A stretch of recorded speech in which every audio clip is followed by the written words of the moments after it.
Good evening बच्चों, मैं RC Verma. Online classes में आप लोग का स्वागत है।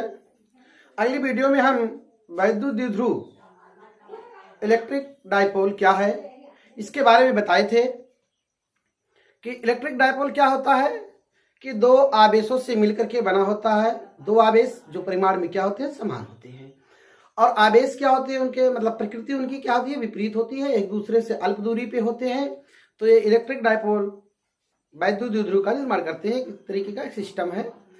इसका जो परिमाण होता है वो इलेक्ट्रिक डायपोल P बराबर उनमें से किसी एक आवेश के परिमाण को लेते हैं, अर्थात मान लीजिए Q1 और Q2 हैं, तो Q और उनके बीच की दूरी के गुणनफल, अर्थात किसी एक आवेश का परिमाण और उनके बीच की दूरी के गुणनफल को हम वैद्युत द्विध्रुव आघूर्ण कहते हैं। तो इलेक्ट्रिक डायपोल P बराबर अगले व्यंजक में आप लोग प्राप्त किए थे कि P बराबर 2QL होता है।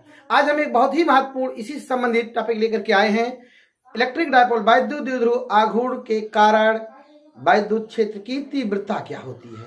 इलेक्ट्रिक डायपोल के कारण वैद्युत द्विध्रुव के कारण उत्पन्न वैद्युत क्षेत्र की तीव्रता बहुत ही महत्वपूर्ण टॉपिक है कि वैद्युत द्विध्रुव के कारण उत्पन्न वैद्युत क्षेत्र की तीव्रता क्या होगी। इसको आज हम लोग प्राप्त करेंगे। इसके लिए दो स्थितियां हैं। वैद्युत द्विध्रुव के कारण उत्पन्न वैद्युत क्षेत्र की तीव्रता, इस संबंध में दो स्थितियां उल्लेखनीय है। दो स्थिति है। पहली स्थिति है कि अक्षीय अथवा अनुदैर्घ्य स्थिति, अक्षीय अथवा अनुदैर्घ्य स्थिति, और दूसरा होता है निरक्षीय अथवा अनुप्रस्थ स्थिति। तो आज हम लोग पहला जो स्थिति इसका है, पहला केस जो है अक्षीय स्थिति, मतलब द्विध्रुव के अक्षीय स्थिति का मतलब होता है कि जब उसी अक्ष पर ही स्थित हो। जैसे ये मान लीजिए हमारा इलेक्ट्रिक डायपोल था, ये एक बिंदु था, ये एक आवेश यहाँ था, इसी के अक्ष पे कहीं, इसी के सीध में ही कहीं स्थित कोई बिंदु हो, उस पर वैद्युत क्षेत्र की तीव्रता हमको निकालना है। दूसरा स्थिति हमारा क्या होता है, निरक्षीय स्थिति, जो अक्ष पे ना हो करके, तो उसकी चर्चा हम अगली वीडियो में करेंगे। आज हम यहाँ पे केवल प्राप्त करेंगे अक्षीय स्थिति अथवा अनुदैर्घ्य स्थिति। तो आज का हमारा टॉपिक क्या है कि वैद्युत द्विध्रुव के कारण उत्पन्न वैद्युत क्षेत्र की तीव्रता अक्षीय स्थिति पर। बहुत ही महत्वपूर्ण व्यंजक है, ये बोर्ड परीक्षा में पूछा भी गया है। बहुत ही महत्वपूर्ण ये व्यंजक प्राप्त करेंगे हम लोग। तो देखिए, इसके लिए हम करते क्या है, अक्षीय अथवा अनुदैर्घ्य स्थिति के लिए हम मान लेते हैं कि एक वैद्युत द्विध्रुव है। वैद्युत द्विध्रुव Q×2L, ये लिख दिया गया इसलिए कि ये इस द्विध्रुव का मतलब, ये यहाँ लिखा गया वैद्युत द्विध्रुव, मतलब ये 2L उसके बीच की दूरी है, जैसा कि आप अगली वीडियो में देख चुके हैं। और Q का मतलब है इन दोनों आवेशों के परिमाण है, समान आवेश है, उनमें से किसी एक को लिखा गया, इससे मिलकर के बना है। इसके मध्य बिंदु वो से मान लीजिए, अब वैद्युत द्विध्रुव हमने ये मान लिया, एक चित्र हम बना रहे हैं, आप लोग को दिखा रहे हैं। ये मान लीजिए एक बिंदु ये है और एक बिंदु ये है, दो बिंदु है। अब इन दोनों बिंदुओं पे हम मान लेते हैं, एक का नाम A, इसका A और ये B है। ये दो बिंदु है, दो बिंदु हो गए, ये दो आवेश होंगे। लेकिन ये क्या होंगे, ये मान लीजिए यहाँ पर आवेश Q है और यहाँ पर भी आवेश Q है, लेकिन इस पे चार्ज क्या होना चाहिए, विपरीत होना चाहिए। अगर ये पॉजिटिव है तो ये नेगेटिव है। ये हमारा वैद्युत द्विध्रुव बन गया। हमारा ये क्या हो गया, इलेक्ट्रिक डायपोल हो गया। जैसा कि आप जानते हैं, इनके बीच की दूरी कितनी, 2L, हमने कितना माना है, 2L, और इसका मध्य बिंदु क्या है, O, ये है इसका मध्य बिंदु, वो मध्य बिंदु वो हो गया। 2L है, इसका मतलब ये दूरी कितनी होगी, EL, ये दूरी कितनी है, EL, ये दूरी हमारा EL हो गया, और ये भी दूरी कितना है, EL, यानी यहां से यहां तक की दूरी EL है, और ये दूरी भी हमारा कितना है, EL। टोटल दूरी EL प्लस EL 2L है। इसके मध्य बिंदु से इसी के अक्ष पर, यहां हम कहीं मान लेते हैं, इसी के अक्ष पे कोई बिंदु P है, कोई बिंदु क्या है, P है, जिस पर हमें वैद्युत क्षेत्र की तीव्रता निकालनी है। इसके मध्य बिंदु O से इसकी जो दूरी है वो कितनी है, R है। कितनी दूरी है, R दूरी पर स्थित है इसके मध्य बिंदु से। अब हम देखते हैं कि प्लस Q से आवेश जो हमारा प्लस Q है या बिंदु B है, उससे P की दूरी कितनी होगी। अब हम देख रहे हैं, ये पूरी की पूरी हमारी दूरी कितनी है, R है। O से Q की दूरी कितनी है, L है। अगर हम L को घटा दे तो ये दूरी हमको मिल जाएगी, अर्थात प्लस Q से P की दूरी क्या होगी, R में से L को हम घटा दें तो हमको मिल जाएगा कि बिंदु B या प्लस Q आवेश से बिंदु P की दूरी क्या है। तो प्लस आवेश से बिंदु P की दूरी क्या हुई, r में से l को घटा देंगे, r माइनस l होगा। अब माइनस क्यू आवेश की दूरी क्या होगी, इतनी दूरी हमारी हमारा कितना है, r है, ये दूरी कितना है, l है, तो माइनस क्यू से क्या होगा, जुड़ जाएगा l, तो माइनस क्यू आवेश से बिंदु P की दूरी क्या हो जाएगी, r प्लस l हो जाएगा।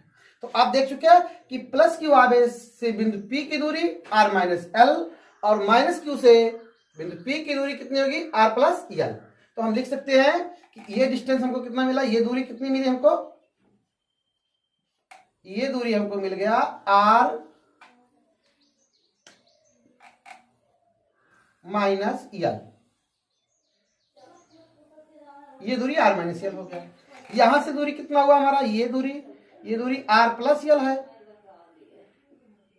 ये चीज आपने देखा कि प्लस क्यू से बिंदु P की दूरी कितनी है, r प्लस क्यू से r माइनस l। तो अब हम लिखेंगे बिंदु आवेश, या ऐसे आवेश प्लस क्यू से बिंदु P की दूरी कितना मिला हमको, r minus l, minus Q से बिंदु P की दूरी कितनी मिली, r प्लस l। ये हमको दूरी मिल गया कि r प्लस l और r माइनस l है। अब हम इन प्लस क्यू आवेश के कारण बिंदु P पे वैद्युत क्षेत्र की तीव्रता और माइनस क्यू के कारण निकालेंगे। तो हम मान लेते हैं कि प्लस क्यू के कारण बिंदु P पे वैद्युत क्षेत्र की तीव्रता E1 है और माइनस क्यू के कारण E2 है। तो प्लस क्यू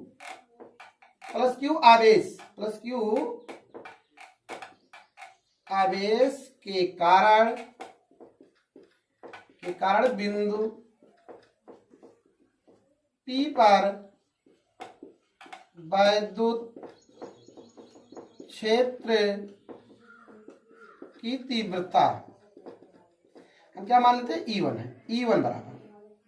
आप जानते हैं बिंदु आवेश के कारण वैद्युत क्षेत्र की तीव्रता क्या होता है, 1/4 पाई एप्सिलॉन 0, 1/4 पाई एप्सिलॉन 0 क्या होता है, आवेश बटे उसके बीच की दूरी का वर्ग। तो आवेश कितना Q, तो Q अपान क्या हो जाएगा, बीच की दूरी कितनी है, r माइनस l का होल स्क्वायर। इसी प्रकार माइनस क्यू आवेश के कारण बिंदु P पर वैद्युत क्षेत्र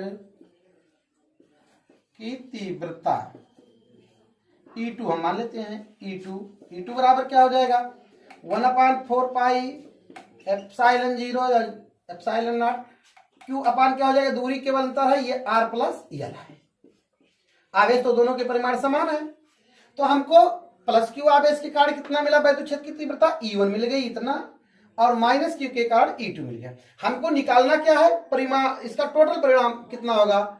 तो हमको निकालना इस पे कि परिणाम इसका क्या होगा, अर्थात परिणामी तीव्रता क्या होगी। तो परिणामी तीव्रता जो होगी, अब हम निकालेंगे परिणामी तीव्रता।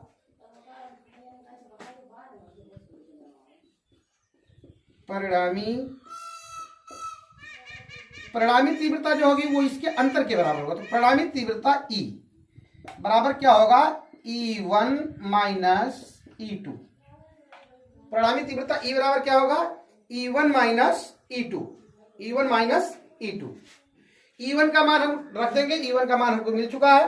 तो E1 का मान कितना है बच्चों, देखिए E1 का मान है 1/4 पाई एप्सिलॉन 0 Q अपान r माइनस l का होल स्क्वायर, माइनस E2 का मान रखेंगे। E2 का मान कितना है, 1/4 पाई एप्सिलॉन 0 Q अपान r प्लस l का होल स्क्वायर। अब हम देख रहे हैं कि दोनों पद में कुछ कॉमन है हमको, 1/4 पाई एप्सिलॉन 0, 1/4 पाई एप्सिलॉन 0, Q यहाँ भी, Q यहाँ भी। तो हम निकाल सकते हैं, ऐसे लिख सकते हैं Q अपान 4 पाई एप्सिलॉन 0, कोष्टक में लिख देंगे। बाकी जो बचा, यहाँ क्या बचेगा, 1 बचेगा, तो 1/4 आर माइनस यल का whole square minus 1 upon R plus L का होल स्क्वायर, ये हमको मिला। अब इसको हम आगे हल करते हैं। ये चित्र आप लोग बना लीजिएगा। देखिए यहां अब ई बराबर क्या मिलेगा हमको, क्यू अपान 4 पाई एप्सिलॉन 0। देखिए इसका यहाँ गुणा होगा, इसका यहाँ गुणा होगा, नीचे दोनों का आपस में गुणा, तो इसका यहाँ 1 में गुणा होगा, तो ये हो जाएगा आर प्लस यल का होल स्क्वायर, और ये माइनस आर माइनस यल का होल स्क्वायर। नीचे दोनों का गुणा, तो आर माइनस यल का whole square into R plus L का होल स्क्वायर। यहां देखिए क्यू अपान 4 पाई एप्सिलॉन 0, यहां देखिए आर प्लस यल है, हम एक फार्मूला पढ़े होंगे बीजगणित में कि ए प्लस बी का होल स्क्वायर। तो क्या होता है, ए प्लस बी का होल स्क्वायर होता है पहली संख्या का वर्ग धन दूसरी संख्या का वर्ग धन 2 गुणे पहली संख्या गुणे दूसरी संख्या।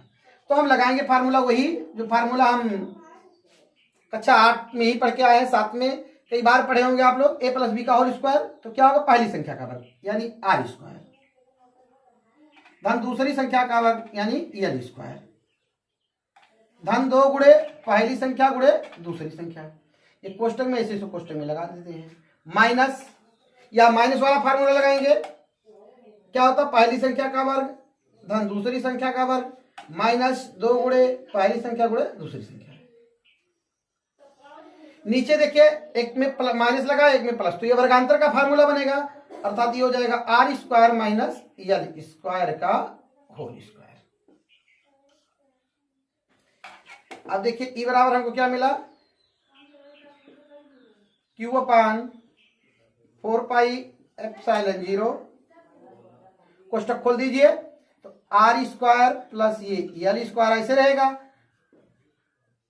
2RL माइनस आर स्क्वायर हो जाएगा माइनस यल स्क्वायर हो जाएगा, ये माइनस माइनस प्लस हो जाएगा 2RL।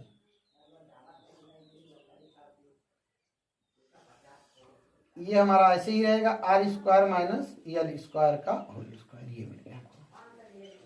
देखिए कुछ यहां से कैंसिल हो रहा है, ये प्लस आर स्क्वायर और माइनस आर स्क्वायर कैंसिल हो जाएगा, प्लस यल स्क्वायर माइनस यल स्क्वायर बचा हमारा क्या, नोट कर लीजिए, इधर हम मिटा रहे हैं, ऊपर बता रहे हैं। चलो तो देखिए अब बचा क्या, ई बराबर हमारा क्या मिल गया हमको, ई बराबर मिल गया हमको क्यू अपान 4 पाई एप्सिलॉन 0। यहां देखिए 2RL और 2RL, तो कितना हो गया 4RL upon R square minus L square का होल स्क्वायर, ये मिला हमको। या ई बराबर देखिए हम इसको 4 लिखा है, यहां 4 है, तो इसको 2 इंटू 2 के रूप में हम लिखते हैं ऐसे 2 इंटू 2, और क्यू को सेट कर देते हैं 2Q, और आर इसके साथ में हम लिखते हैं 2QL। देखिए आर हमारा ऐसे ही है, केवल हम इसको सेट कर दिए हैं 2R इंटू 2QL कर दिए। ऐसा क्यों किया है, क्योंकि आप लोग जानते हैं कि 2QL बराबर क्या होता है, वैद्युत गुण P होता, इसलिए इस तरीके से इसको सेट किया गया है कि इसका मान अभी हम देखिए इसका मान P रख देंगे हम। तो ये हमारा क्या मिला 4 pi epsilon 0 R square minus L square का होल स्क्वायर। ये चीज समझ में आ गया, सब वही है। देखिए क्यू भी है, क्यू भी, एल भी, आर भी, केवल 4 को मैंने 2 इंटू 2 के रूप में लिख दिया है। अब देखिए आप जानते हैं कि 2QL बराबर क्या होता है, 2QL बराबर क्या होता है P, ये आप जानते हैं 2QL बराबर क्या होता है P। तो अब हम रख देंगे तो क्या हो जाएगा, E बराबर 2RP, क्योंकि इसकी जगह पे हमने P रख दिया, upon 4 pi epsilon 0 R square minus L square का होल स्क्वायर लिख सकते हैं ऐसे। अब देखिए यदि आप जानते हैं कि वैद्युत द्विध्रुव आघूर्ण के बीच की दूरी जो होती है वो बहुत ही अल्प होती है, बहुत ही कम होती है। तो और यदि आर का मान बहुत ही छोटा हो, आर का मान बहुत ही सॉरी यल का मान क्या हो कि बहुत छोटा हो और आर का मान बहुत बड़ा हो, ये चीज ये दूरी बहुत ज्यादा दूरी पे हो और ये वैल्यू क्या हो बहुत छोटा हो। आदर्श द्विध्रुव के लिए हमने बताया था कि लगभग 0 होता है। तो यदि आर बहुत बड़ा है, आर क्या है बहुत बड़ा है, किससे एल से, आर ग्रेटर देन यल, अर्थात जो आर है वो हमारा बहुत बड़ा है और यल क्या है बहुत छोटा। तो देखिए तब क्या हो जाएगा, हम छोटी संख्या का, ये छोटा है सॉरी ये बड़ा है और ये बहुत ही छोटा है, यल बहुत छोटा है। अगर हम छोटी संख्या का वर्ग करते हैं तो और भी छोटा मिलता है। जैसे 0.2 का अगर हम वर्ग कर दें तो ये कितना मिल जाएगा, वर्ग करेंगे तो 0.04 हो जाएगा और छोटा होगा। तो यल स्क्वायर तो हमारा छोटा है ही आर की अपेक्षा, और जब हम इसका वर्ग करते हैं तो और भी छोटा हो जाता है। तो यदि आर ग्रेटर देन एल तब यल इक्वल क्या हो जाएगा 0 हो जाएगा। तो हमको क्या मिल जाएगा, ई बराबर 2p को पहले लिखते 2p r अपान 4 पाई एप्सिलॉन 0 r स्क्वायर का स्क्वायर, या ई बराबर मिल गया हमको, इसको ऐसे 1 के रूप में लिख दे अलग। तो 4 पाई एप्सिलॉन 0 2p r अपान, ये r के पावर कितना हो जाएगा 2 दूना 4, r के पावर 4, एक r से एक कैंसिल हो जाएगा घात यहाँ से। तो हमारा ये हो जाएगा e अपान 1 अपान 4 पाई एप्सिलॉन 0 2p अपान r क्यूब, एक घात इससे कैंसिल होगा, ये r है और एक 4 घात है तो एक इससे घट जाएगा तो 3 हो जाएगा। तो e बराबर हमको मिला 1 अपान 4 पाई एप्सिलॉन 0 2p अपान r क्यूब। मात्रक क्या होता है वैद्युत क्षेत्र की तीव्रता का, न्यूटन प्रति कूलम, न्यूटन प्रति कूलम। तो अक्षीय स्थिति पर वैद्युत क्षेत्र की तीव्रता क्या होती है द्विध्रुव के कारण, अक्षीय स्थिति पर वैद्युत द्विध्रुव के कारण तीव्रता का व्यंजक हमने यहां प्राप्त किया कि E बराबर 1/4 पाई एप्सिलॉन 0 2p अपान r क्यूब न्यूटन प्रति कूलम। तो अच्छी स्थिति पे आप लोगों ने व्यंजक प्राप्त किया, बहुत ही आसान व्यंजक था, पूछा भी गया है कई बार, इसे आप लोग अच्छे से अध्ययन कर लीजिएगा। अगली वीडियो में हम निरक्षीय स्थिति पे वैद्युत क्षेत्र की तीव्रता को बताएंगे। धन्यवाद।